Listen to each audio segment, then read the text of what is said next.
आपका गुरु कैसे हो सकता है? वो आपका आश्रित हो सकता है, नौकर हो सकता है। वो आपका गुरु कैसे हो सकता है जिसने जिंदगी भर कोई काम धंधा नहीं किया और सिवाय आपसे पैसा लेकर के उस पर जीता रहा? इस तरह के पैरासाइट आप सुबह से शाम तक पालते रहते हैं और उनके गुरु मान्यता मान करके और उनके लिए दुनिया भर की चीजें आप वहां भेजा करते हैं और उनको पूरी तरह से पूरी करते हैं। यहाँ तक इस चीज का पहुंच गया है मामला कि कुछ कुछ गुरु तो ये है कि अपने को सोने में, तो कभी हीरे में, तो कभी किसी चीज में तौल लेते हैं और वो सारा तौल अपने पास लेकर के कहते हैं कि जो कुछ तुम मुझे दोगे वो तुमको परमात्मा के पास देंगे। इस तरह की झूठी बातें अपने समाज में इतनी सुशिक्षित होते हुए भी हम लोग मान लेते हैं। मुझे आश्चर्य आप पे नहीं होता, मुझे ज्यादा आश्चर्य होता है उन परदेशी लोगों पर जो कि अपने को बड़े विद्वान और बड़े डेवलप समझते हैं।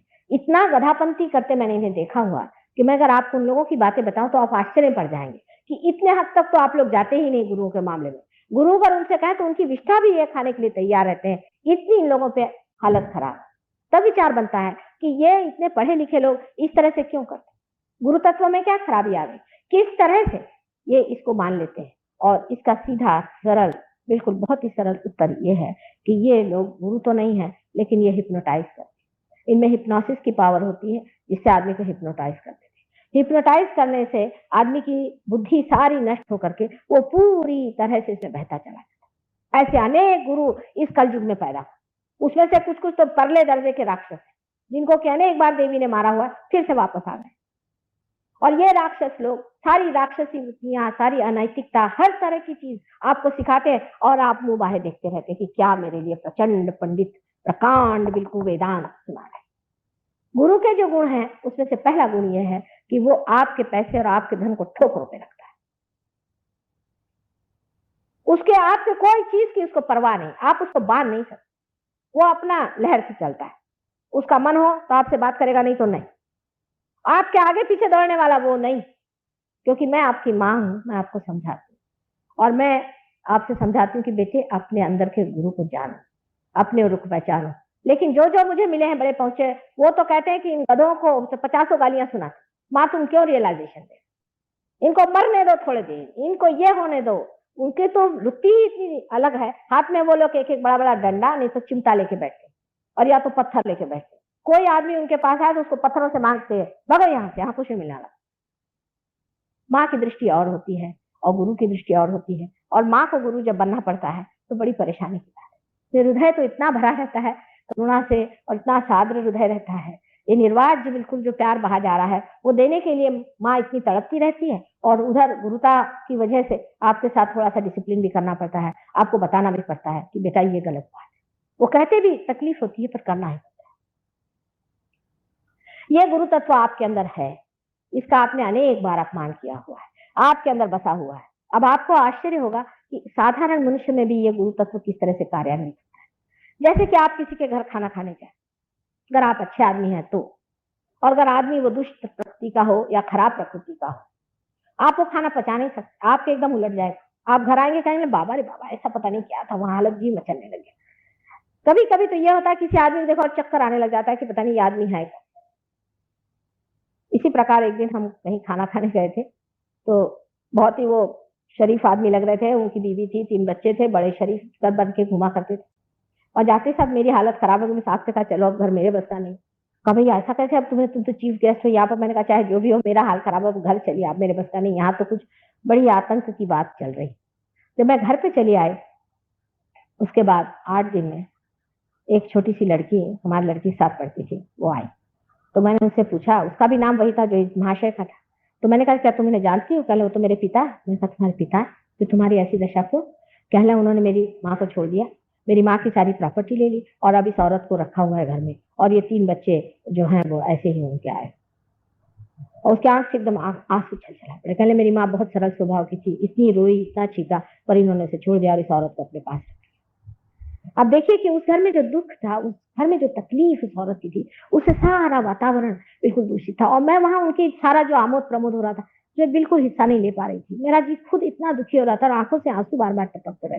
मेरी समझ नहीं आ रहा था कि इस वातावरण में ऐसा कौन सा दुख है, ऐसी कौन सा दुखी जीव है जो कि मेरी आत्मा को अंदर से खींच रहा है। और ये बात आप समझ लीजिए कि आपके भी गुरु तत्व में है। आप किसी के घर जाते हैं तो आप देखते हैं कि आपको उनका अन्न पसंद नहीं आता। ये सब गुरु तत्व आपके अंदर है, लेकिन आप उसे जागरूक नहीं रखते। अब गुरु तत्व को मारने के तरीके क्या है वो मैं आपसे बताऊं। मनुष्य किस तरह से अपने गुरु तत्व को मारते रहता है। किसी को बुरा नहीं लगना चाहिए, क्योंकि मैंने कहा है मैं माँ हूं, जो सही बात है मैं आपको बताऊंगी और मुझे बतानी पड़ेगी, उसमें बुरा मानने की कोई भी बात नहीं। सब लोग समझ से इस बात को समझ लें कि हम अपने गुरु तत्व को हर समय खराब करते रहते हैं, और किस तरह से हम अपने गुरु तत्व को खराब करते हैं वो देखिए। एक तो गुरु तत्व में हमारे अंदर जो चेतना है, जिसे हम अवेयरनेस कहते हैं, इसको संभालने वाला हमारा लिवर है, जिसे यकृत कहते हैं। जब तक हमारा यकृत ठीक रहेगा, हमारी अवेयरनेस चेतना ठीक रहेगी। और जैसे ही हमारा यकृत खराब हो जाता है, हमारी चेतना मचलने लग जाती है। आपने देखा होगा जिसे पित्त होता है, उस आदमी ने देखा होगा कि जब भी पित्त वाला आदमी जरा सा कुछ तला हुई चीज खा ले, उसको फिर से वॉमिटिंग शुरू हो जाता है। पेट के अंदर आपकी अवेयरनेस को पोषित करने वाला ये यकृत है, और इसलिए यकृत का ठीक रखना बहुत जरूरी है। अब यकृत क्या करता है?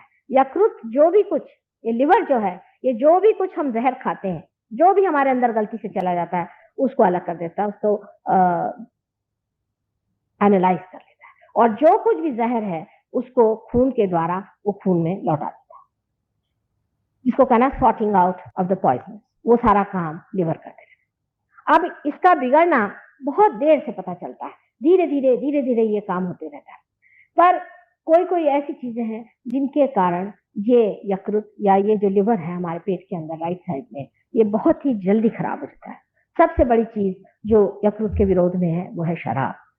जितने भी गुरु आज तक संसार में हो गए, चाहे वो अब्राहम हो, चाहे वो मोसेस हो, चाहे वो लाओत्से हो, और चाहे वो सोक्रेटिस हो, ये सारे गुरु तत्व हैं। सारे ही गुरु तत्वों ने अवतार संसार में लिए थे, वो सब लोग ये गुरु हैं। इसमें से कोई भी गुरु हो, सब ने कहा है कि शराब पीना मानव धर्म के विरोध है, क्योंकि अपने 10 धर्म पेट में है। उस 10 धर्मों पे आक्रमण होता है, जबकि हमारी चेतना पे आक्रमण होता है।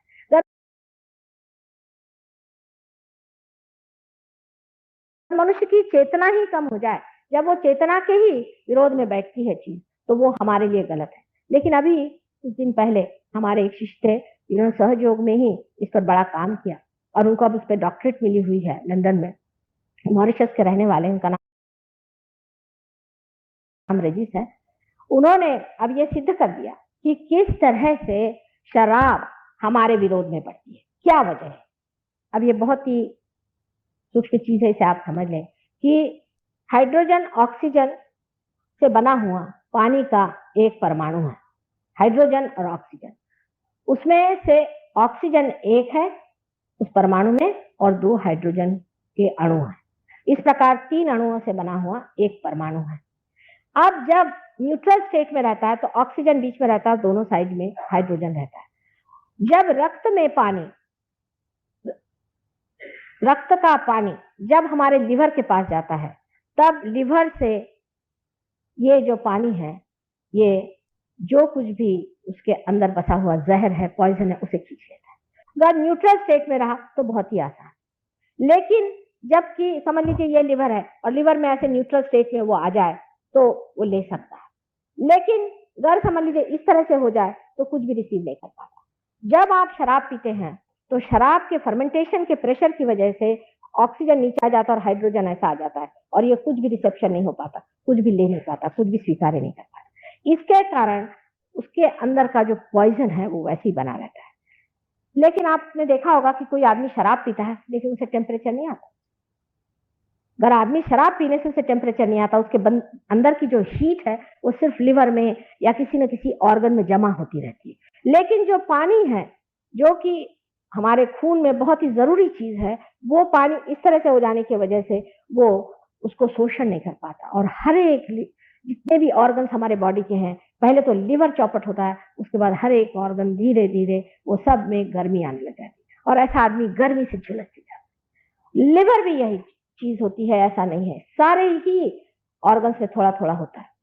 अब यही बात बढ़ करके बहुत बड़ी हालत में कैंसर में, कैंसर में भी ऑक्सीजन और हाइड्रोजन दोनों इस तरह से हो जाते हैं, बहुत ही इस तरह से हो जाते हैं जिससे रिसेप्शन नहीं होता है। और इसीलिए आपने देखा कि कैंसर के पेशेंट्स को जब तक बिल्कुल बुरी हालत ना हो जाए बुखार नहीं आता। मुंह पे चट्टे आएंगे, काले चट्टे हो जाएंगे, बदन पे चट्टे आएंगे, तरह तरह की चीजें होंगी, गर्मी बदन में लगेगी, बहुत ज्यादा गर्मी लगेगी, लेकिन उसको टेम्परेचर नहीं। अब ये बात जब उसने पता लगाई, आप सोचिए कि इंग्लैंड यूनिवर्सिटी ने उसे डॉक्टरेट दे दी। अब ये बात निर्विवाद है, चाहे आप बुरा माने चाहे भला माने, कि शराब पीने से आपकी चेतना तो कम होती है लेकिन आपके अंदर का पॉइजन बना रहता है।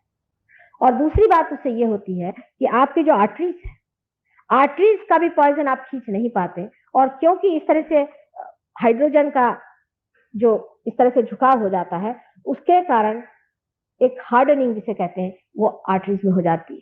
और वो हार्डनिंग जो हो जाती है इसकी वजह से आर्टरीज जो है वो शराबी आदमी की एकदम फ्लेक्सिबल नहीं रहती, इसलिए उसका खून नहीं सरकता और उसको ऐसी ऐसी बीमारियां होती हैं जैसे कि हार्ट, और हार्ट के अलावा जिसे कहना चाहिए गैंग्रीन आदि, जिसमें कि खून जाकर एक जगह जम जाए और ये सड़ जाए फिर ये सड़ जाए। मैंने इतनी दुर्दशा करने की क्या जरूरत है। वास्तविकता शराब चीज जो है, फर्मेंटेड शराब जिसे कहते हैं, एक तो होता है कि वाइन, वो तो बहुत अच्छी चीज है कि जिसमें कि फर्मेंटेशन नहीं हुआ, जो कि सिर्फ रस हो द्राक्ष का, वो तो वाइन हुआ। पर जो जिसको हम लोग वाइन समझते हैं, वो जो अल्कोहलिक वाइन होता है, वो जो शराब होती है, उस शराब को परमात्मा ने इसलिए बनाया है अल्कोहल को कि कोई चीज को पॉलिश करने के, हर एक चीज को पॉलिश करना हो। जैसे आपको डायमंड्स उसको पॉलिश करना तो आप जिन से करिए, कोई चीज को पॉलिश करना तो स्पिरिट से करिए, ये पॉलिश है। और यही पॉलिश जा करके हमारे आर्टरीज में जब जमते जाता है तो हार्डनिंग ऑफ द आर्टरीज तो होगी। भगवान ने कोई पीने के लिए शराब नहीं बनाई थी, लेकिन मनुष्य का दिमाग जो है बंदर के जैसा है, उसको समझ में नहीं आता है कि कहाँ क्या चीज करनी चाहिए। अब वो जाकर के जरूर शराब पिए। शराब पीने को उसको कहीं कहा नहीं था, पता नहीं उसको कहाँ से एक को मिल गया, उसने अपना शराब लेना शुरू कर दिया, शराब पे शराब पीने लग गया, उसकी जो आर्टरीज थी वो थिकनिंग होने लग गई। और उसमें मजा इसलिए आता है कि आदमी की जो चेतना है वही गुम हो जाए। मनुष्य को ये इसलिए अच्छा लगता है कि उसकी चेतना गुम हो जाए, क्योंकि वो अपने को देख नहीं पाता, वो अपने को समझ नहीं पाता, असलियत से भागता है, वो असत्य पे रहना चाहता है। सत्य क्योंकि उसको लगता बड़ा भयंकर है, भयानक है। ऐसी बात नहीं, सत्य अत्यंत सुंदर है, अत्यंत सुंदर है, अत्यंत मनमोहक है और बहुत ही शांतिदायक और सारे सुखों का आगर सत्य। लेकिन अभी आप उस हालत में हैं कि न तो आपने सत्य पाया है और न तो आप असत्य, जो आप बीच की हालत में मानव दशा में आ गए हैं। इसीलिए प्रश्न आया, इसीलिए इन गुरुओं का जन्म हुआ कि आपको समझाएं कि ये बीच की हालत में आज आप पैदा हुए हैं। इसमें इतनी घबराने की बात नहीं, इसमें समतोल रहे, अति पे न जाओ, असंतुलन पे मत जाओ, अपना जीवन अच्छा बनाओ, अपने जीवन में, वैवाहिक जीवन में नम्रता से रहो, अपने घर में और अपने व्यवहार में, अपने समाज में सबका विचार रख के संतुलन के साथ रहो। ये नहीं कि एक आदमी बहुत ज्यादा रईस हो गया, एक आदमी है कि बहुत ज्यादा बलवान हो गया, दूसरा आदमी है कि उसने बहुत ज्यादा यश प्राप्ति कर ली। क्योंकि जो नेचर है, जो निसर्ग है, उसके अंदर कोई भी चीज बहुत ज्यादा नहीं होती। आप कभी नहीं सुनिएगा कि एक आदमी की ऊंचाई 60 फुट हो गई, कभी नहीं सुनिएगा कि एक पेड़ कहीं जाकर के 200 फीट का हो। आम का पेड़ उसकी साधारण जो हाइट होगी उतनी है। इसलिए मानव की भी जो कुछ हर एक चीज की फ्लाइट है, जो कुछ उसकी उड़ान है, वो भी एक हद तक होगी। जो आदमी अपने को कंपटीशन में डाल करके इस तरह से पागल जैसे दौड़ता है, उसका वही हाल हो जाता है जो आज वेस्टर्न कंट्रीज का होगा। एकदम पागल है, पागल। उनको तो मैं देखती हूँ तो मुझे आश्चर्य होता है कि इनमें से आधे तो पागल खाने जाने लायक है। तो अभी मैंने स्टैटिस्टिक पढ़ा कि आधे तो है ही स्किज़ोफ्रेनिक, आधे वहां के लोग 50% लोग स्किज़ोफ्रेनिक है। अब आप उनसे क्या सीखने वाले हैं? क्या आपको सबको पागल खाने में जाने का? ये जो कंपटीशन का लाइफ लगा दिया है, इससे मनुष्य जो है हमेशा असमाधानी रहेगा और असमाधान से वो प्रगति उस ओर कर रहा है जहां पूरी तरह का सर्वनाश। संतोष से, टेम्परेंस से मनुष्य को अपने अंदर जागना चाहिए। ये जो गुरु का स्थान है, ये धर्म का स्थान है। धर्म माने जिस पर हम धारणा करे हुए हैं, जिससे हम मनुष्य जानेंगे। मैंने कल बताया कि कार्बन का अपना धर्म होता है, सोने का अपना धर्म होता है, शेर का अपना धर्म होता है, बिच्छू का अपना धर्म होता है। ऐसे मानव के भी 10 धर्म हैं। जब मनुष्य इस 10 धर्म से च्युत हो जाता है, जब उससे गिर जाता है, जब असंतुलन में आ जाता है, तब उसका जो है आगे का पता नहीं क्या होगा। क्योंकि मनुष्य के बाद या तो अति मानव हो गया या राक्षस हो जाए। जानवर होने की तो कोई स्थिति देखी नहीं जाती, कोई कोई होते भी होंगे जानवर, लेकिन अधिकतर राक्षसी प्रवृत्ति में चाहिए। ये 10 धर्म संभालने चाहिए। अगर कोई कहे कि 10 धर्म में रहो, 10 कमांडमेंट्स हमारे बाइबल में लिखे हुए हैं, 10 कमांडमेंट्स, तो जब वो 10 कमांडमेंट्स की बात लिखी गई है कि ये नहीं करो, ये नहीं करो, तो साइकोलॉजिस्ट ने एक उसका इलाज निकाला कि ये सब कंडीशनिंग है। आप जबरदस्ती किसी को कोई चीज को मना करिए तो कंडीशनिंग हो जाएगा, उसका प्रोग्रेस ही नहीं होगा। लेकिन अगर आप संस्कार, अगर सुसंस्कार लोगों पर न डालें, लोगों को सुसंस्कारित न करें, तो आपकी राइट साइड चलने लग जाएगी। लेफ्ट साइड तो आप रोक लेंगे, लेफ्ट साइड का जो जिसको कहते हैं कि सुपर ईगो तो आप संभाल लेंगे, उनके कंडीशनिंग बना लेंगे। लेकिन राइट साइड जो कि ईगो है, आप ईगो ओरिएंटेड हो जाएंगे, आप हिटलर भी हो जाएंगे तो भी आपको पता नहीं होगा कि आप हिटलर होंगे। आप समझिए वाह वाह वाह वाह, मैं क्या कार्य कर रहा हूँ, सारे लोग मुझे हार पहना रहे, मेरी आरती कर रहे हैं, वाह वाह वाह, मैं कितना बड़ा आदमी हो गया। और होंगे आप पक्के गधे, गधे भी नहीं, महाराक्षस होंगे। लेकिन आप अपने लिए यही कल्पना कर लेंगे कि वाह वाह वाह वाह, सब दूर जाइए तो मेरी वाह वाह हो रही, लोग मुझे क्या समझ रहे हैं। क्योंकि जो ईगो ओरिएंटेड आदमी होता है वो वास्तव में महागधा होता है। उसका वर्णन आपने वाल्मीकि, अगर आप रामायण पढ़ें, या हमारे तुलसीदास जी ने भी बहुत सुंदर किया हुआ है कि नारद मुनि को एक बार अहंकार हो गया तो वो किस तरह से गधे हो गए थे। लेकिन आज ईगो ओरिएंटेड आदमी इस कदर वल्गना करता है, इतनी बड़ी बड़ी बातें करता है, और लोग उसको इस तरह से सुनते अभिभूत होके वाह वाह वाह, ही सो सच ए सक्सेसफुल मैन।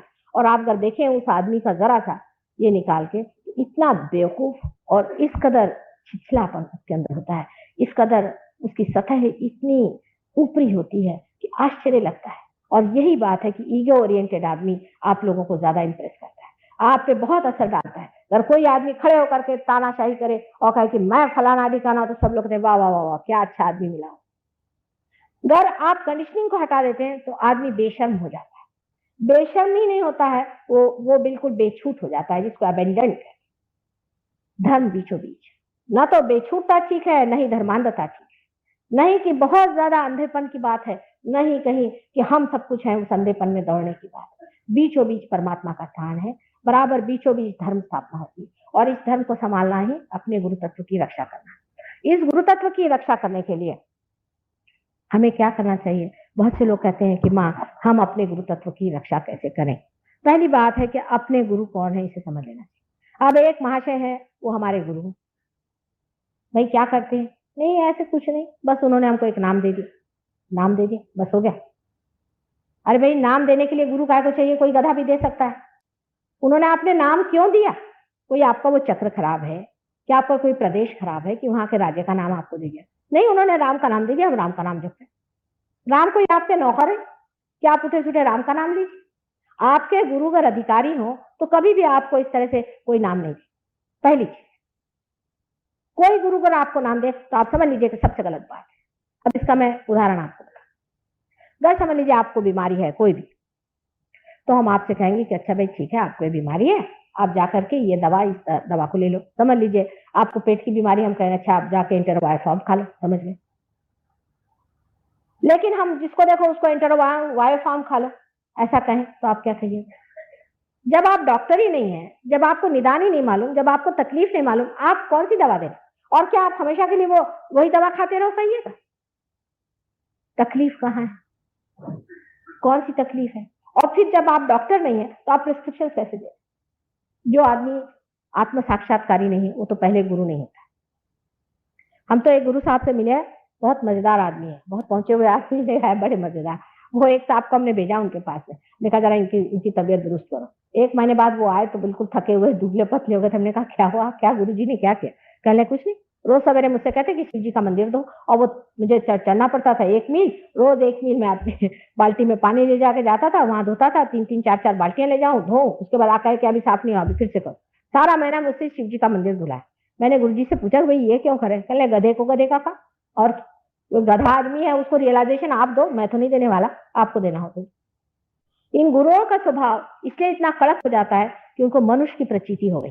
वो जानते हैं कि साधारण मनुष्य जो है वो बिल्कुल भी बहुत ही उथला है, और वो करुणा नहीं जो माँ की होती है। उन्होंने खुद मेहनत से सब कमाया हुआ है, तो वो वही चाहते हैं कि ये भी सब मेहनत करें, इनको भी ठीक करना चाहिए, खूब धो पीट करके, जैसे धोबी नहीं मार मार के ठीक करते हैं, ऐसे वो ठीक करना चाहते हैं।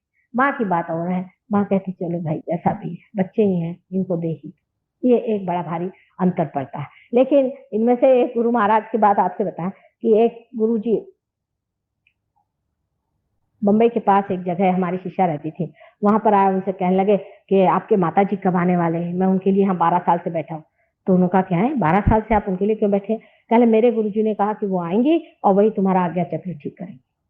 तो उसको कुछ समझ नहीं आया, उससे कभी आज्ञा चक्र तो 1 मिनट में माता जी ठीक करते, तो 1 मिनट में, तुम्हें 12 साल यहाँ मरने के लिए क्यों भेजा?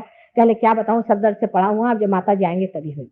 जब मैं आई तो वो ले गए अपने वहां कुटी में जहाँ रहते थे, वो बड़ा उन्होंने बिठाया, कहले मेरे गुरुजी भी आपसे मिलने आए हैं अमरनाथ। मैंने कहा अच्छा। वो गुरुजी साहब एक तरफ मुंह करके बैठे थे, मैं गई तो पैर छुए बेचारे अपने, फिर से बैठ गए। तो मैंने कहा क्या आपने इनका आज्ञा चक्र क्यों नहीं ठीक किया, 1 मिनट का काम, आप तो इतने पहुंचे हुए आदमी। कहले मरने दो इसको। 50 उन्होंने गालियां दी और मेरे सामने 2 झापड़ मारी। मैंने कहा बाबा ये क्या कर रहे हैं, इतने जोर से इसको मारा क्या? तो उन्होंने कहा कि ये तो आपके आने से पहले सिगरेट पी रहा। मैंने कहा अच्छा क्या आपने कैसे? कल मैंने देखा इससे मुंह से धुआं निकल रहा था, इतना ये दुष्ट आदमी, इसका आज्ञा चक्र आप ही ठीक कर सकते हैं। मैंने कहा भाई देखो चाहे जो भी हो, सिगरेट छोड़ देगा, तुम इसका आज्ञा चक्र तो ठीक करो, मैं नहीं ठीक करने वाला। उसके बाद मैंने उसका आज्ञा चक्र ठीक किया। उसके बाद वो मुझसे कान में कहने लगा कि माँ इनके सामने कुछ मत कहो। 3 दिन से मुझे इन्होंने कुएं पे बांध के रखा और 3 दिन मुझे कुएं से नीचे डुबोते थे, ऊपर करते थे और कहते थे तुम्हारा आज्ञा चक्र ठीक हुआ कि नहीं हुआ। तो मैंने कहा भाई तुम इसको क्यों टिके हुए हो इस आदमी के साथ में, ऐसा गुरु तुम्हारा दुष्ट है। पहले माँ क्या करूं, अब तो आदत हो गई दुष्टता की, कोई प्यार से मुझे सिखाएगा तो मेरे बस का नहीं रहेगा। इतना इन्होंने मुझे मार पीट करके ठीक किया। ये दृष्टि बहुत से गुरुओं की हो जाती। उसकी वजह कि जब तक आदमी कठोरता से पेश ना आए, वो सोचते हैं कि मनुष्य ठीक से नहीं चल। लेकिन मेरा विश्वास बहुत ज्यादा है, मेरी आशाएं बहुत ज्यादा है। मैं तो सोचती हूँ कि मनुष्य पहले ही से बहुत ज्यादा संतप्त स्थिति में, और जब तक उसे देखा ही नहीं, वो अलग परोक्ष है, उसको जब तक देखा नहीं, तब उनके साथ सदव्यवहार ही करना चाहिए और उनको बताना चाहिए और उनको उस रास्ते पे ले जाना चाहिए। अनेक गुरु जो संसार में आए, जिन्होंने हमारा मार्ग अपनाया, जैसा मेरा मार्ग है, ज्ञानेश्वर जी थे, या हमारे यहाँ तुकाराम जी हो गए, हमारे यहाँ नामदेव हो गए, वैसे ही नानक जी हो गए, कबीरदास जी हो गए। इन लोगों ने संसार में रह करके लोगों की सेवा की और उनको धर्म सिखाया। उन सब के साथ बहुत सबको इस तरह से सताया गया, मारा गया, पीटा गया, उनको खाने को नहीं, उनको भूखो रखा। ज्ञानेश्वर जी की तो बात सुनती हूँ तो मुझे लगता है कि कैसे लोग इसको कर पाए, इतनी ज्यादती उनके साथ लोगों ने कैसी की, इतनी क्रूरता उनके साथ करी है, और आज उनकी पालकी लेकर के घूम रहे।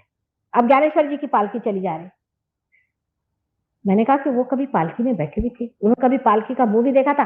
50 आदमी उनकी पालकी लेके चले और सब उनको खाना खिला रहे। ये किस तरह की धती होगी, जिसको कहना चाहिए, किस तरह का झूठापन और किस तरह का अपमान है गुरु तत्व का, कि आप जिस आदमी के लिए कभी भी आपने ये भी नहीं सोचा कि उसने खाना खाया कि नहीं खाया, उसकी आप पालकी बना के घुमाते और उसके दम पर आप खाना खाते। मनुष्य इतना विक्षिप्त है, इतना विक्षिप्त है, और इतनी विक्षिप्तता वो इसलिए लिए हुए है कि परमात्मा ने उसे पूर्णतया स्वतंत्रता दी है कि तू चाहे विक्षिप्त हो, चाहे तू गधा हो, चाहे तुझे जो करना कर, या चाहे तो तू परमात्मा को पाले। मैं माँ हूँ, माँ हमेशा यही प्रयत्न करेगी, बच्चों से यही कहेगी कि बेटे तुम परमात्मा को ही पालो।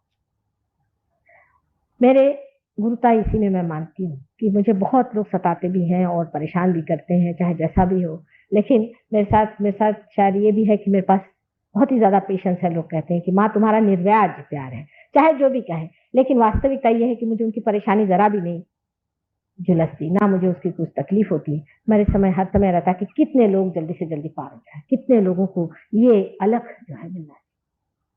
आज सहयोग उस स्थिर पे आ गया है, उस स्थिति पे आ गया है जिसे आज महायोग कहना चाहिए। जब तक ट्रेन स्टेशन के अंदर न पहुंच जाए तब तक हम नहीं मानते कि ट्रेन से आ गए। या जिस तरह से हम कह सकते हैं कि नदी जब तक समुद्र में न मिल जाए तो हम उसे संगम नहीं कहते, उसी प्रकार जब तक आपके जीव का शिव से संबंध नहीं जुड़ता, जब तक कुंडलिनी उठ करके ब्रह्मरंध्र को छेद नहीं देती, तब तक इसको योग नहीं कहना चाहिए। तब योग के सिर्फ प्रिपरेशन होते हैं, जैसे और जो योग हैं, अनेक जो योग है, ये सारे योग उसके प्रिपरेशन है। और जब कुंडलिनी नीचे से ऊपर उठती है तो ये सारे योग अंदर घटित होते होते होते होते कुंडलिनी सहस्त्रार पे आ जाती है और सहस्त्रार पे आकर के इसको छेद देती है।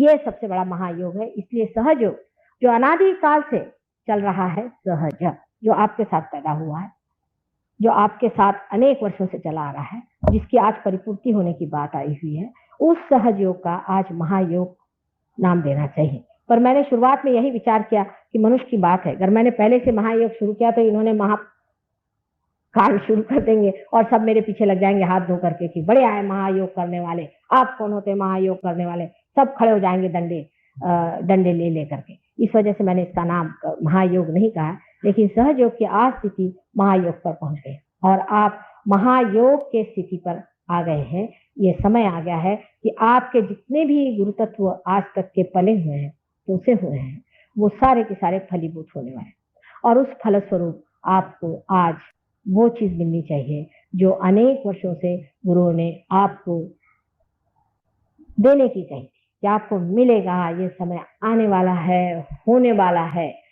होता था एक तो पहले गुरु लोग एक या दो शिष्य रखते थे। ज्ञानेश्वर जी के कितने शिष्य? एक। फिर उनके कितने शिष्य थे? एक या दो। इतना समुदाय कोई अपने शिष्य या बच्चे नहीं बनाता था, ना कोई इतने आत्म ज्ञान देने की बात करता था। लेकिन जब तक कोई चीज सामुदायिक नहीं होती और सर्वसामान्य को नहीं मिलती, उसका कोई अर्थ ही नहीं रहता।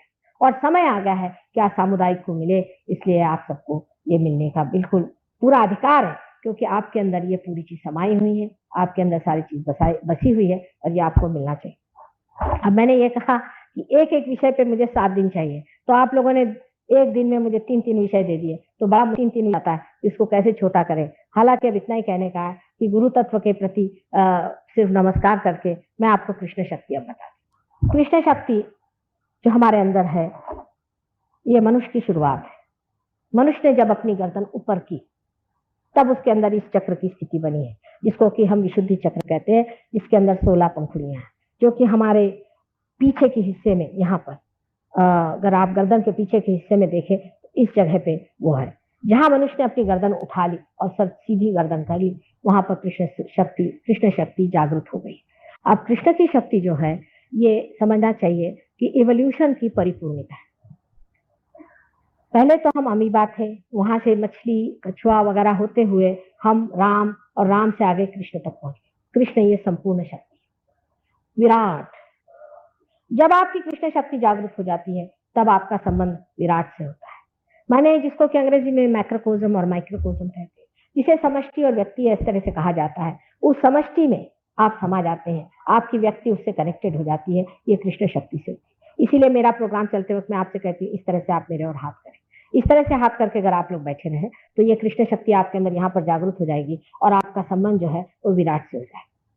विराट की शक्ति जो है, उसका नाम विराटांगना है। वो शक्ति सब दूर हमारे अंदर समाई हुई है, और जिस वक्त आपको ये शक्ति मिल जाती है, जब आप कृष्ण की शक्ति को पा लेते हैं, तब आपके अंदर में साक्षित्व आ जाता है।